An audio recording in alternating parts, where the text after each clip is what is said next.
Good day, everyone, and welcome to our English class. Today, we will be discussing a very interesting topic. But before that, allow me to ask you this question. What makes you believe in this quotation?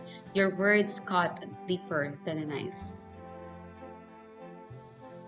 Well, we may not see words physically, but its effect may last long, be it words of wisdom, words of endearment, words of encouragement, painful words, or even a curse.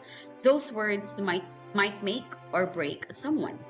In playwriting, giving words to your actors to portray a character is indeed challenging, for those words will encompass the flow of your story. With that, you are expected to attain the following tips. First, interpret intertextuality as a technique of writing drama. Draw a through line of a story with the dialogues of the characters in the drama. And lastly, qualify dialogue as a tool for an interactive discussion. So with that being said, we are going to talk about some sort of dialogues. But before doing that, I want you to, somehow share to me, what can you say about these famous lines from renowned movies? Like from the Star Wars 1977, May the Force be with you. Or it could be The Wizard of Oz, way back 1939, There's no place like home.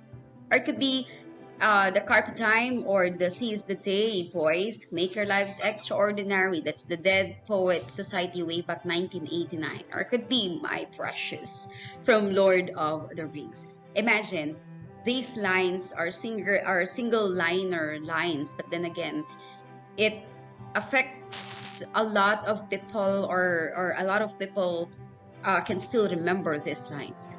Okay, that's how words became so powerful. So I want you to try to deliver these lines before the audience.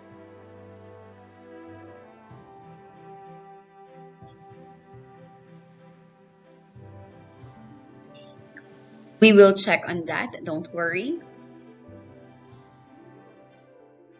So, just like what I mentioned a while back, we are going to talk about dialogue, and this is what I mean, writing the dialogue. So first, let us define what is dialogue. So it is used to express viewpoints in a certain issue. Hence, the lines must be carefully written to prevent misinterpretation of the ideas. It's not just about creating direct quotation from different characters. It is necessary because without it, the audience won't feel connected in your characters or towards to your works. Apparently, dialogue is part of the process. Dialogue is needed enable for the plot of our story to move forward. This involves two or more people engaging in a conversation. So what makes a compelling dialogue?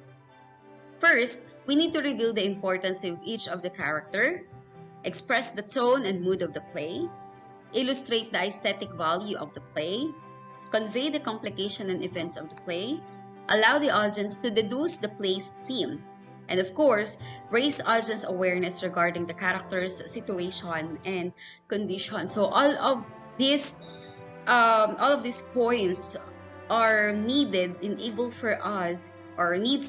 needed to be considered enable for us to write a good dialogue. We need to think of ways on how we can reveal our character using words. We need to think of words, or we need to think of figuratives or metaphors that would let us express the mood or the tone or the atmosphere of the play.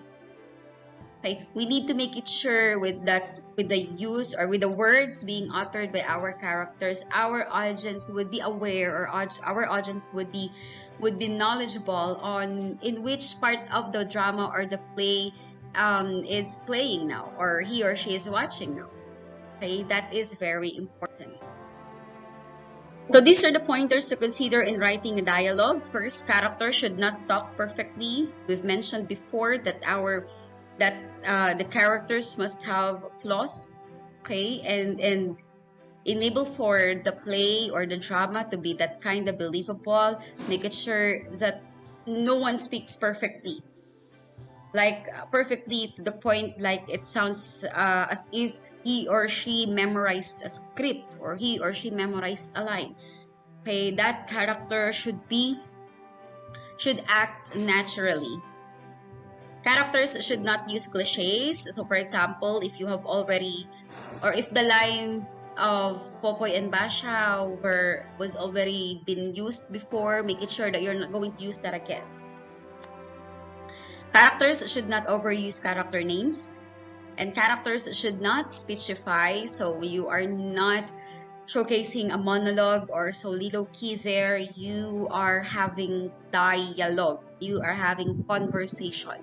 So make it to a point that you are not going to give a very long speech, a lengthy speech, or lengthy script to your character in a single situation or single scene. Keep the agenda out of the dialogue. The playwright may observe a few techniques in dialogue writing. So when we talk about the writing itself of the dialogue, so sometimes we are using dash or series of dash. What does it mean? It means the statement is incomplete. So that is indicated by a dash or a series of dash. So for example, if you will only hit the right keys, just like I made it, may I have that violin? So if the statement was incompleted because someone interrupted the other character, well, we are going to use the dash. But if that character stops intentionally, so we are going to use ellipsis or that 3 dots. An ellipsis is used if the character suddenly pauses and not interrupted by other character. Just like with this example. Alright, and then this is the next example. We need to include in the script or in the dialogue what is the current situation of the character, what he or she is doing. Okay? So it is necessary to include what each other character does or how each other moves, since not everything may be expressed through the character's lines. So there are scenes where 2 characters talk simultaneously. So to show this, make 2 columns in each column, make 2 columns, and in each column presents the characters' names and lines, just like this. And that's it. That's all about writing dialogue. And if you do have questions or clarifications, you know where to contact me. See you next week. Bye. That will be all for today, and thank you so much for listening. I hope that you have learned new concepts and acquired new skills that you may use in your daily lives. Always remember that there is fun in learning.